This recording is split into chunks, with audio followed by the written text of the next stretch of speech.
All right, good afternoon, everyone. Hopefully you can hear me okay. This is Katie Cook from Adirondack Health Institute. Welcome to our December telemedicine educational webinar put on by the North Country Telehealth Partnership. Today's title is Operationalizing the Expansion of Telemedicine Services in a Complex Reimbursement and Regulatory Environment. Our today's presenter is Mary Lowry. She is the Administrative Director at Dartmouth-Hitchcock Connected Care. She has worked in healthcare administration at Dartmouth-Hitchcock for 24 years, and for the past 4 years, she has served as the Administrative Director for the Dartmouth-Hitchcock Connected Care Center for Telehealth, which provides a broad range of acute and outpatient telemedicine services across northern New England. She has organizational and financial responsibility for Dartmouth-Hitchcock Connected Care operations and development and implementation of new initiatives. Mary, can you go to the next slide, please? Thank you. So just a few housekeeping items before we get started. We are recording today's webinar and we'll share the slide deck with all of you later this week. Any questions that you have for our presenter today can go into the questions box on your GoToWebinar dashboard. We will be saving questions until the final 10 or 15 minutes. So please enter them in there and we will be able to share those with everyone. She can't hear anything. Nobody else has said that though. All right, so we are going to go ahead and get started. Mary, you have been unmuted, so you can take it away. Great, thanks, Katie, and thank you everyone for joining us for this webinar. Today, I would like to give a quick high-level review of the current state of telemedicine reimbursement and regulation, and then talk a little bit about some of the strategies to overcome operational barriers related to launching, or in our case, expanding virtual services in a complex environment. First, I offer a little disclaimer. I'm not a coder, I am not a lawyer by training. My areas of expertise and responsibility are focused in operations. But experience has taught me that it's essential for those of us managing operations to be knowledgeable about billing and regulatory requirements.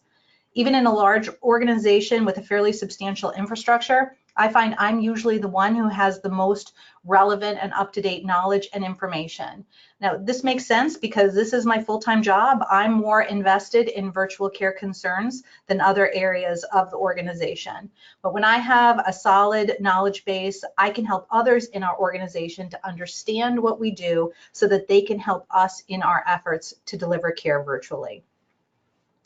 To provide you with a little bit of context, for our experience, I'll tell you a bit about who we are. We are an academic health system. We have 5 member hospitals plus visiting nurse and hospice for New Hampshire and Vermont in our system. We have ambulatory clinic locations throughout New Hampshire and Vermont, serving a population of about 2 million patients.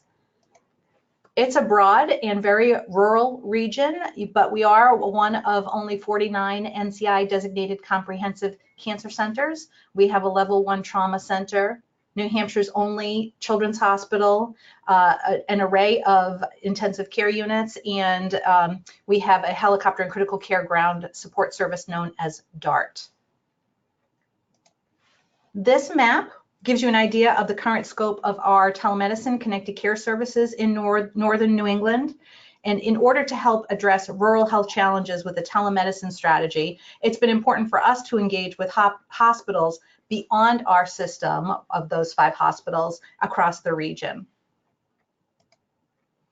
This slide will give you a little bit of an evolution timeline from our modest beginnings. Our first telestroke and outpatient virtual visits were delivered in 2013.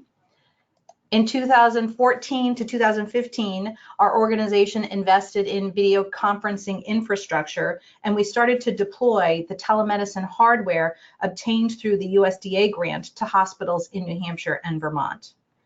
During that time, we expanded our telestroke service to a broad teleneurology service addressing any neurologic emergency. Today, our teleneurology service is also available for admitted inpatients.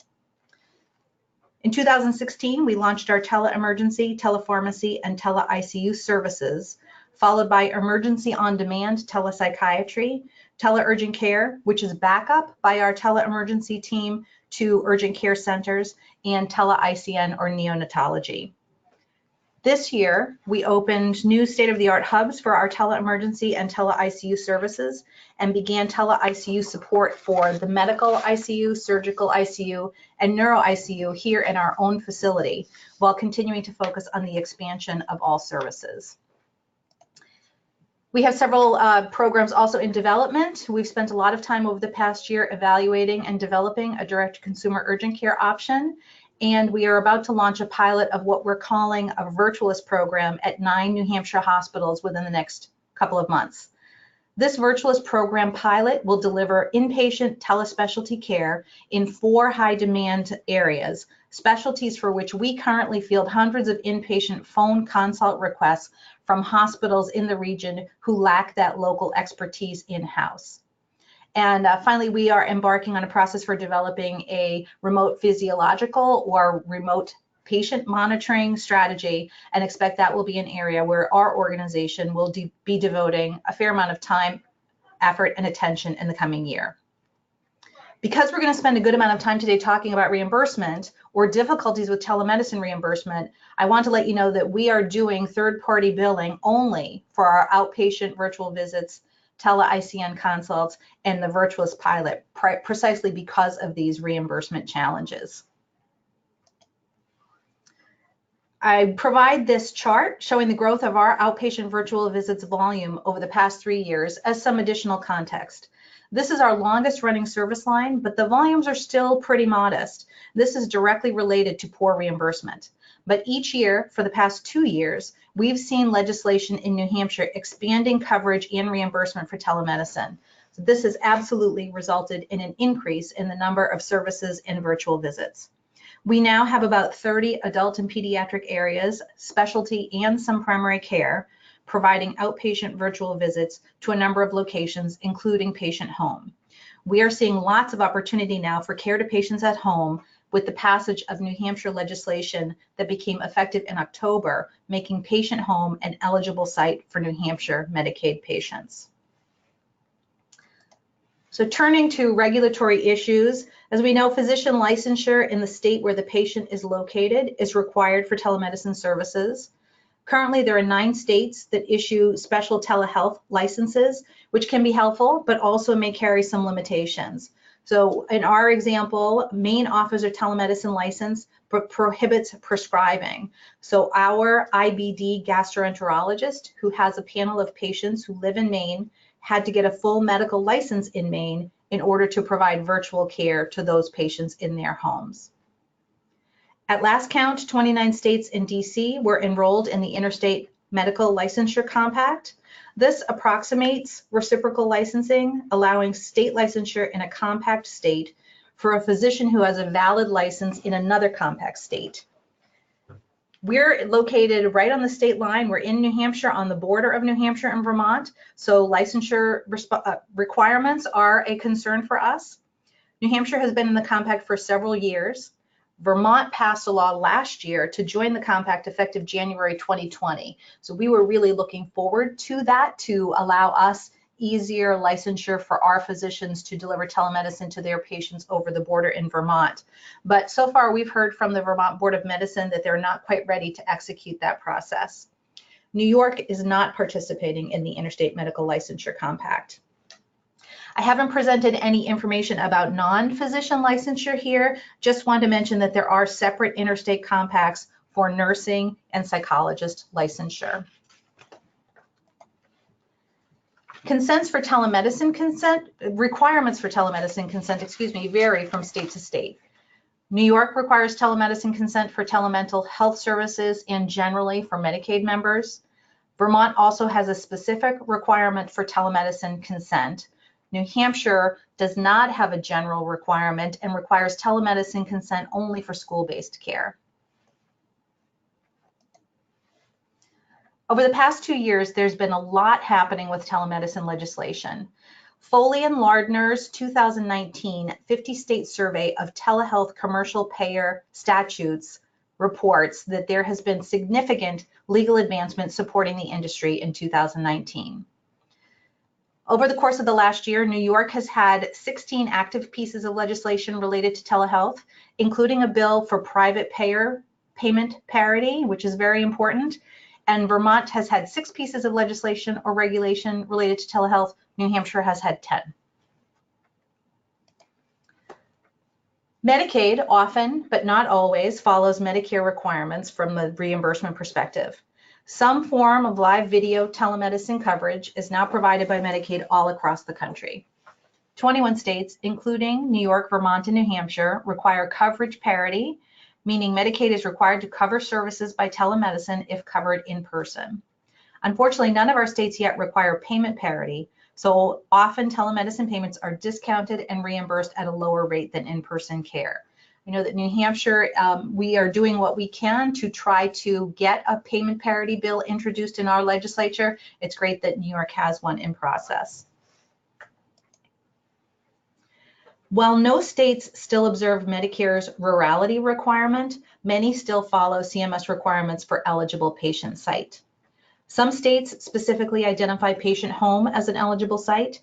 New York's list of eligible sites is lengthy and does, in fact, include patient home. New Hampshire mentions patient home and other examples, but like Vermont, essentially there are no restrictions. This is new for us in New Hampshire, and it's been a very, very exciting development. When we talk about the modality of telemedicine care, this is where things start to get a little more tricky. There are 13 states that specifically cover only synchronous video encounters. 23 states and DC cover remote patient monitoring, but it varies a lot from state to state and often is restricted by diagnosis or condition or other eligibility criteria. StoreForward can be difficult also because it's hard to know what's included. Sometimes it's specifically identified as teledermatology and teleophthalmology. This is the case in Vermont, where Medicaid may, but is not required to, pay for StoreForward. The telemedicine team at UVM is working on asking state legislature to expand the definition of StoreForward beyond dermatology and ophthalmology to be more all-encompassing so that it might include e-consults, for example, or e-visits. In New Hampshire, StoreForward now is included in the definition of telehealth. So that recent expansion has language defining telemedicine as the use of audio, video, or other electronic media for the purpose of diagnosis, consultation, or treatment beginning 2020. We don't really know how this is going to be operationalized in the reimbursement system, but we're looking forward to seeing how it plays out. It looks good for us. So what about e-consults and e-visits? It's very hard to say. Some states are now covering audio-only services, although more commonly this is specifically included. When we talk about e-consults, in other words, interprofessional consults peer-to-peer, or e-visits, asynchronous or email exchanges between a patient and doctor, for which CMS added new telehealth virtual care codes in 2019, great news, but we don't know what that means for other payers very definitively. Some states follow the limited CMS list of eligible providers. Others do not specify or restrict providers. New Hampshire, for example, follows CMS, although recently added a few categories of behavioral health professionals, such as marriage counselors, RNs, chiropractors, dentists, pharmacists, optometrists are some examples of other eligible providers. We'd love to have physical therapists on the list of eligible providers in New Hampshire. New York has quite a long list and allows for some flexibility based on a determination by the Department of Health Commissioner. Vermont's only requirement is that the provider is enrolled with Medicaid. And most Medicaid programs will reimburse the nominal facility fee for code Q3014 when another facility serves as the originating site, and this is true with Medicaid for New York, Vermont, and New Hampshire. So let's talk a little bit about commercial payers now. One of the big challenges I've found with commercial payers is that they often do not have a published telemedicine or telehealth policy. And it's not always easy to get them to answer questions about what they're covering when an official policy is lacking. I previously mentioned the Foley and Lardner report on a commercial telehealth payer statutes, and this is a great reference and resource. There's a lot of variability from state to state, but generally speaking, commercial telemedicine coverage in New Hampshire, Vermont, and New York mirrors Medicaid coverage. All three have coverage parity, but not payment parity. New Hampshire is the only one, starting 2020, expected to reimburse for remote patient monitoring and StoreForward.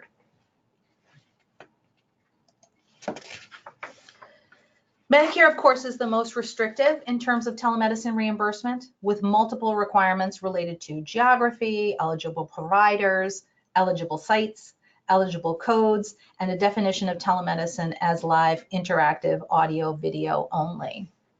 But there's been so much conversation over the course of the last year about Medicare expansion opportunities.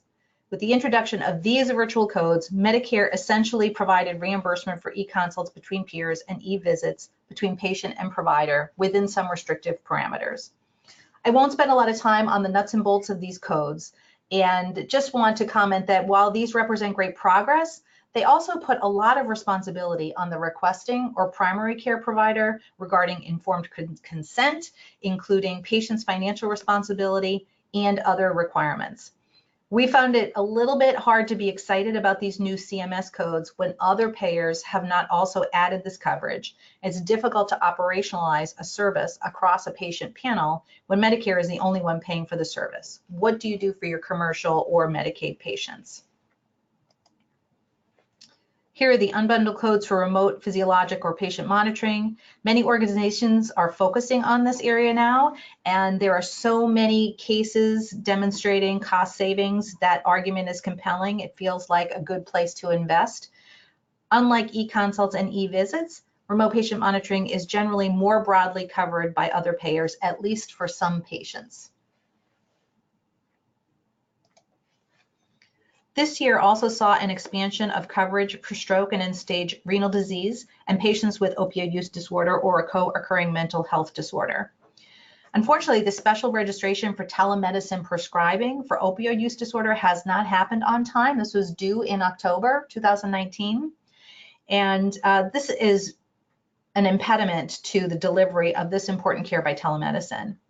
There's additional pending federal legislation, the Mental Health Telemedicine Expansion Act, that eliminates rurality and originating site restrictions for Medicare patients for all mental health services, not just opioid use disorder. So if that passes, that will be a very helpful improvement. And finally, the Connect for Health Act, which originated in 2015 and has been reintroduced every year since then, allows for the waiver of certain requirements that will essentially expand telemedicine eligibility for patients, Medicare patients, beginning 2021. Maybe 2020 will be the year for this bill to be passed. There has also been a lot of conversation over the past year about expansion in Medicare Advantage plans, presumably to eliminate geographical or rural restrictions and to make patient home an eligible site. I hope this is more meaningful for others than it appears to be for us. Unfortunately, not very many of our patients are in a Medicare Advantage plan. Maybe this will change over time as advisory board and others have predicted that more and more patients will enroll in Medicare Advantage plans. So far, though, the elimination of rurality and eligible site restrictions has not materialized in the Medicare Advantage plans whose 2020 policies I've been able to view. All I've seen is coverage for direct-to-consumer urgent care through whatever vendor that Medicare Advantage insurer has contracted. This is great news globally for Medicare patients, but it does not help any of us who are looking to provide virtual specialty and other care Medicare patients may need closer to home. Because funding your telemedicine program may be impossible through third-party payments, any combination of other options, such as those listed here, may be the answer. We do collect contract revenue through purchase services agreements with other sites where we're delivering telemedicine care. However, often we're working with small critical access hospitals with limited funding, so pricing has to be relatively modest for them to afford it. Patient self-pay is another option, but often not feasible for rural patient populations.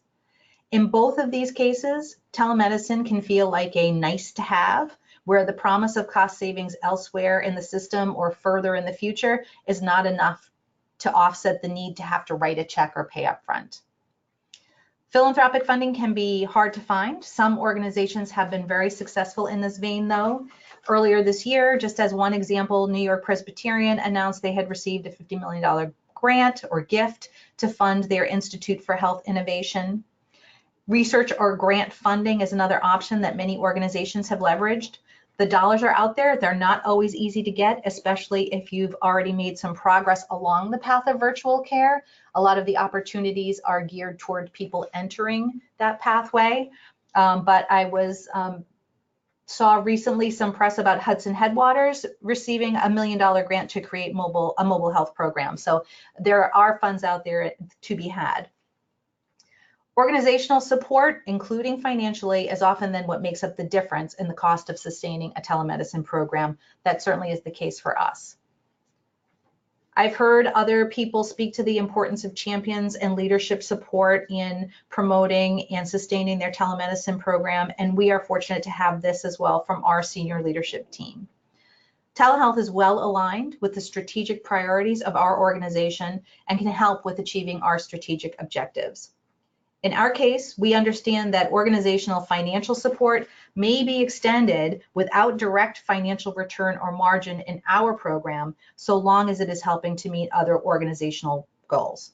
So our telehealth program strengthens our delivery of distinctive care, ensuring that we are helping to get specialty care and state-of-the-art evidence-based medicine available for patients throughout our systems.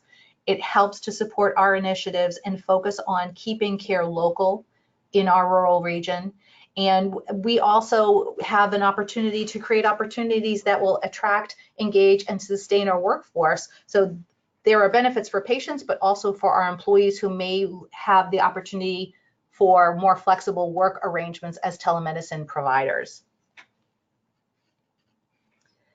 Our connected care strategic objectives in our department do include achieving financial sustainability, though. That means we need to continue to grow our services to attain economies of scale. And in that regard, we have some opportunities and challenges.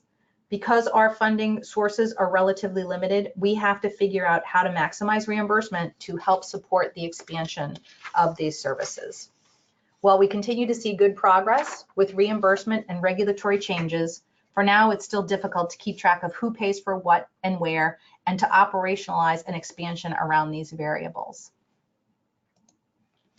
Provider and staff engagement, for example, is still a big hurdle for us. Many people think telehealth is something different and more work than in-person clinical care. They don't believe any physical exam can be accomplished. They think patients aren't interested, and they think the technology is hard to use. As several national surveys have indicated, we have also found that once a provider starts delivering care virtually, then he or she is interested to do more, and this is similar for patients. For those who haven't tried it, though, there are still many misimpressions. To help break down these barriers, we have a number of mitigating strategies. The first is to simplify the process, which often means just to keep it as comparable to in-person care as possible. We haven't yet done this, but if it's possible to integrate the video conferencing platform with the EMR and the provider schedule, that goes a long way toward creating an easier workflow. We do have a standardized implementation process, including intake meetings, ongoing project team meetings of all of the stakeholders, review of standardized workflows, which help us to show people we've done this work before many times, and there's little that they have to do beyond scheduling or delivering care as usual. We provide job aids to assist with patient eligibility screening, such as clinical appropriateness, patient location and willingness, insurance coverage, technological capability, etc. When we can, we start with low-hanging fruit, like pediatric services where Medicare restrictions are irrelevant, or services that aren't separately billable in person either, such as post-op follow-up care. In our efforts to educate people about telemedicine, we provide information about use cases and technology options, including demos of the technology. We use data to help clinical teams guide their decisions about which patient populations will be appropriate for or benefit from telemedicine. We use flyers, brochures, meeting presentations, any venue or opportunity we have available to us to spread awareness. Suddenly, telehealth can become relatable when we explain it as similar to Skype or FaceTime. After 4 years in this department, one of the things I've realized is that it's important for me to remember not to assume everyone knows what telemedicine is. The majority of patients and providers still do not. So last year, we hosted a virtual care expo with internal staff, their providers and their teams as our target audience. We really wanted our own Dartmouth-Hitchcock staff to understand what we're doing. So we've been talking about this service since 2012, 2013, and still a large number of people don't really have a good understanding of what services we're delivering. So this expo took the form essentially of a poster fair. We had stations for each one of our service lines staffed by our team to explain our services, answer questions, provide demos. And it was an eye-opening experience for a number of people. Another strategy is to automate processes wherever possible. We created dedicated telehealth appointment types in our EMR and scheduling system. This helps to drive logic around documentation, billing rules, and communication of clinical notes. We customize the delivery of patient instructions to minimize confusion with in-person visits and to facilitate the patient's ability to connect with us easily. We leverage the patient portal as much as we possibly can. We have an Epic EMR and have been hounding them forever for a flag to identify patients who will be eligible for telemedicine, at least based on insurance, but we've had no luck so far. So that would be a great step toward improving and increasing automation of our processes. So if anyone knows about this or has had experience or opportunity to create something like this, I would love to hear about it. Supporting the delivery of virtual clinical care is one of the fundamental benefits we bring to the clinical sections and departments in our organization. We provide training for providers in website manner and use of technology. We also train schedulers and telepresenters and keep coders and billing personnel updated on reimbursement changes. We periodically audit to ensure compliant billing, and we monitor schedules so we can provide feedback to the local team to ensure that they're following the proper workflows. Our team is available for technical support 24/7 on demand and at the elbow at the start of a new service or with a provider who's struggling with the technology. We want to encourage participation in virtual care by eliminating extra work that may prevent a provider from even giving it a try. So we own administrative tasks like provider credentialing and contracting with originating sites. We have a dedicated space within our offices for telemedicine providers. It's actually used relatively infrequently, but appreciated by those who do access it. And finally, we do the tracking and reporting of metrics like appointment volumes, patient satisfaction, no-show rates, reimbursement, etc. As I mentioned earlier, our telehealth strategy is in alignment with our organizational strategy. So periodically, our senior leaders will give a shout out to Connected Care, and that's very helpful in building recognition throughout our organization. But we also use social media to help spread awareness. We issue press releases jointly with our partner hospitals when we launch a new service. And I'll tell you that earlier this year, a press release for the launch of our Tele-ICN service at a community hospital north of us was picked up by the Associated Press and US News and World Report. The online reach of that particular article was 26 million people. So it was great information and awareness and spreading the word for our organization, but also for that local hospital and the services that now are available for their local community. Pete Buttigieg, in fact, posted a link to that particular story through the US News and World Report on his Facebook page. So celebrating and publicizing our successes helps others understand what our program is and why and how it's helping patients. I can't also underestimate the value of cultivating a good relationship with the infrastructure stakeholders in the organization. It's really important to make friends with the legal department, IT, contracts, coding, billing, the space people. We need all of these people on our side to help keep our program moving forward. We're very lucky here to have a strong and supportive government relations department who give us lots of opportunities to speak with our legislators, to lobby for telemedicine interests in state government. It can be hard to know when committee meetings and hearings are scheduled, so when a bill is working its way through the legislature, we've found it's important to be prepared to provide written or in-person testimony or information without a lot of advanced warning. We have doctors who are in the wings ready to write a letter of support for a particular piece of legislation, and we spend time monitoring what's happening with the legislation. This is a little screenshot from Legiscan, and that's the bill I mentioned earlier in New York for payment parity. I know others do this, but we have not had a lot of success negotiating with payers. Typically for us, it's a zero-sum game where expanding payments in telehealth means reducing it somewhere else. That being said, we are talking with Medicaid carriers in the state of New Hampshire about telepsychiatry and may find some opportunities through those conversations. So finally, persist. I know sometimes, at least it feels this way for us, that all we do is nag people to try to get them to try telemedicine and explain to them how great it's going to be for their patients.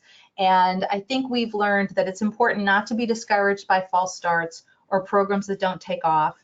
We have learned that it's okay to take a pass. It's okay to throw in the towel and stop pursuing a service that's not working and spend our energy elsewhere.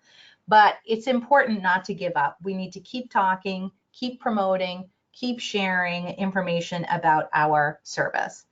Because eventually persistence, like these little drops of water, will make a hole in the rock. I have provided some references.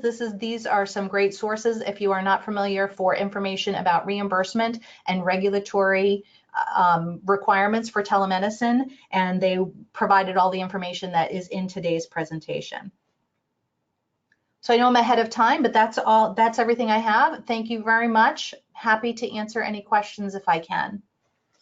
Sure, thank you, Mary. So just a quick reminder to submit your questions through the question box, and we'll go through these in order. So the first question, Mary, and this might be tough to answer because it varies by payer, but do you know if there are any payers who require a copay for remote physiological monitoring?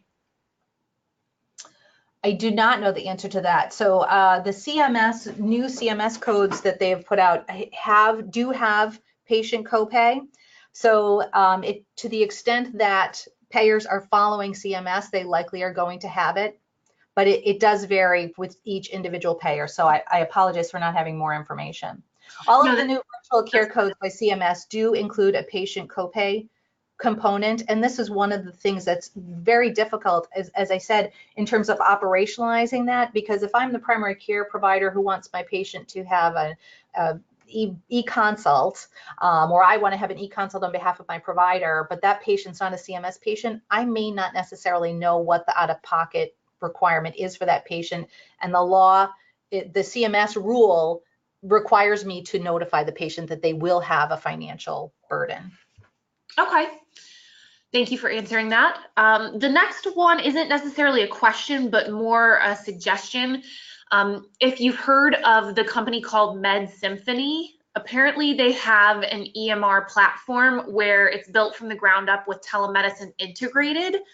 So that's something I suppose to look into or consider, but I wanted to share that with the group. Great.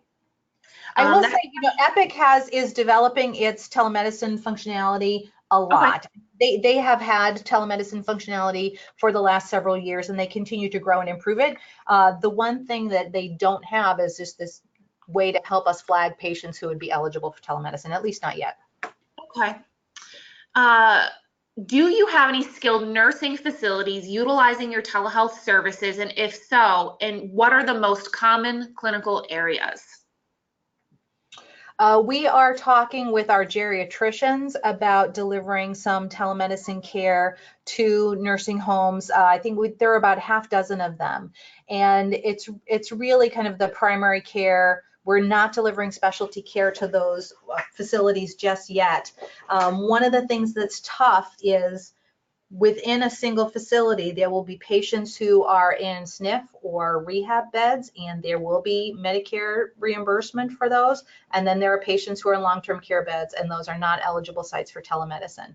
So we are kind of struggling through our process to make sure that we have workflows that will protect us and make sure that we're being compliant from a billing perspective and yet meet the needs of all of the patients in those facilities. Okay, thank you. The next question is, what percentage of virtual visits are performed by nurses or mid-level practitioners versus physicians? I would say we probably have, it's probably about a 60-40.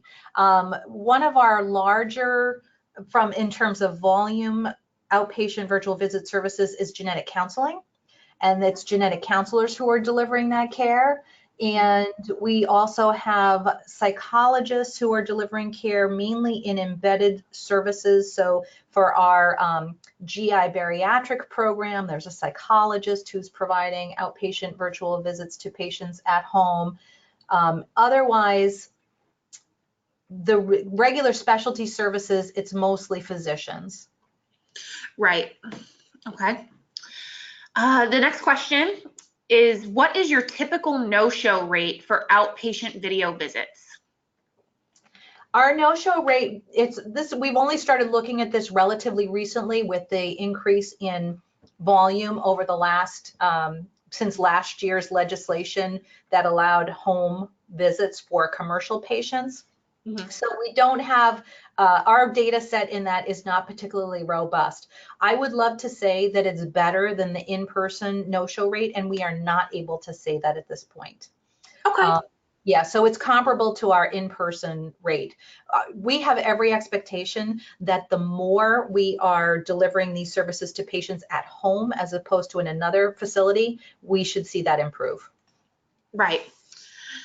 The next question says, can you describe what an outpatient virtual visit looks like? Maybe a high-level overview of the process. Sure. So it depends on where the patient is, but if the patient is in another facility, so one of our long-standing outpatient virtual visit services is for chronic kidney disease patients at a hospital a bit north of us. So the patient arrives at the hospital that's close to their home, to the outpatient clinic, and they are checked in at that hospital. They are escorted by, for this particular service, it's actually a nurse because of the things that need to happen for those chronic kidney disease patients, but more often it's an MA or an LPN or something who will bring the patient into that exam room. They may take some vitals and do some medication reconciliation, and then they facilitate the connection. There's a telemedicine cart in that exam room where the patient is, and they'll connect the telepresenter will activate the cart to connect by video to the physician or provider here at Dartmouth-Hitchcock, a couple of hours away. And that physician is usually using a laptop setup. Sometimes it's a dual monitor so that they can, if they need to look at images or scans or anything like that, that can be on one screen and they're seeing the patient on the other screen. And then they just talk. And do the nurse or the MA may relay some of the clinical information, the vitals, et cetera, to the physician. Depending again on the service, that telepresenter may or may not stay in the room. Often they're not needed in the visit for the whole time. And then when the visit's concluded, the patient goes off, may schedule the next appointment at the local hospital, gets whatever they need in terms of prescriptions or labs or things that have been ordered by the Dartmouth-Hitchcock physician or provider during the appointment. And the Dartmouth-Hitchcock physician provider writes a note in our medical record and then sends it electronically. So it looks very much as if the patient had come here for an appointment. When the patient's at home, we have, because we don't have video integrated in our EMR, our provider is sitting at a workstation with Epic Schedule open, and we use SBR as our kind of queuing virtual waiting room platform, also have that open. So when we schedule a telemedicine appointment in Epic, it feeds into that SBR schedule. The patient, we have sent the patient communication information in advance to say, here's a link, please download this app, do a test visit, and then when it's time for your appointment, access this software to connect. So the patient, the doctor or the provider clicks the patient's appointment in that SBR schedule, the patient has connected, and that software makes sure that it's the right patient and the doctor at the right time. Then it works the same way. So the patient might be on a computer or a smartphone or a tablet, and they conduct the telemedicine appointment. They, at the end of it, each one logs off, and again, the physician or provider is writing a note that lives in the patient's electronic medical record. I hope that was a good explanation. No, that was very thorough. Thank you. The next question is, can you describe the virtualist role and what kind of education is provided, if any? Education for the virtualist, I'm wondering. Right, and what their role is. Got it. Okay. Yeah. So this is something we've been working on for a while, and we're getting ready to launch pretty soon. So we're very excited about it. And I don't know how many organizations do this, but we have a transfer center where calls come in, and beyond requests for, we would like to send a patient to be admitted to your hospital, are requests for all of our specialties for, gee, can I talk to an ID doctor about my inpatient because we don't have an infectious disease physician on staff here. So it's meant to be non-urgent, because these are things that can happen in real time, but more likely we're going to schedule them a little while from now. So let's say we get a call from a hospital in our region at 9 o'clock this morning. We will probably arrange for a video visit for that particular patient to have a consult with our virtualist specialist at 10:30. That will allow time for that site also to send us some clinical records. We are not getting into each of the different medical records at each hospital, so we are relying on them to send us information similar to an outpatient appointment where the requesting provider would send information about the patient, current records, and the status of the patient right now. So then the virtualist will connect to the patient, where there'll be a telemedicine cart at the bedside at the local hospital, and the virtualist physician will be in his or her office, likely with a laptop, and connecting that way. So we are really helping with the triage in terms of, is this something that really needs someone just to talk to him on the phone right now because it's a really urgent request, or is this going to be appropriate for a telemedicine consult in an hour from now, or is this really just, it's like such a quick question, it's not worth dragging out the telemedicine cart. So our team is going to do a little bit of that work. We are looking forward to learning a lot. We really don't have a good sense of how much it's going to be used, how people are going to see it. The goal really is to make sure that care can stay local. We want to help keep those patients in their local hospitals as much as we possibly can. And often with this level of support and knowing that the physician can see the patient and really do a better job of giving advice about what needs to happen with that patient once they have the opportunity to visualize them and potentially talk to them, we're hoping that those patients will be able to stay more local. Okay. Next question is, can you please elaborate on the difference, if there is one, between StoreForward versus teleradiology? Yeah, that's a good question. So teleradiology has been a carve out from the CMS perspective. So it's, it gets paid for and everything, and we don't have any of the restrictions or the requirements about geography or rurality or any of that stuff, because it's a carve out. It's not really telemedicine, it's a virtual service.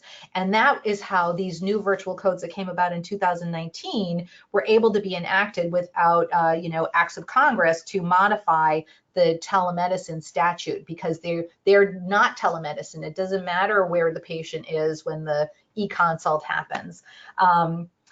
So I think that's the short answer, that teleradiology is not considered telemedicine. It begs the question, then why are teledermatology or teleophthalmology, which is essentially can be the same thing, a remote reading of images, why are those considered telemedicine? And I don't have a good answer for that. Yeah, neither do I, but thank you for elaborating. The final question that's on here, and of course, if you have a question, please submit it. What percentage of your payer contracts are value-based payment or accountable care? Really zero. I mean, we're not doing very much of that at all. And yeah, which is hard.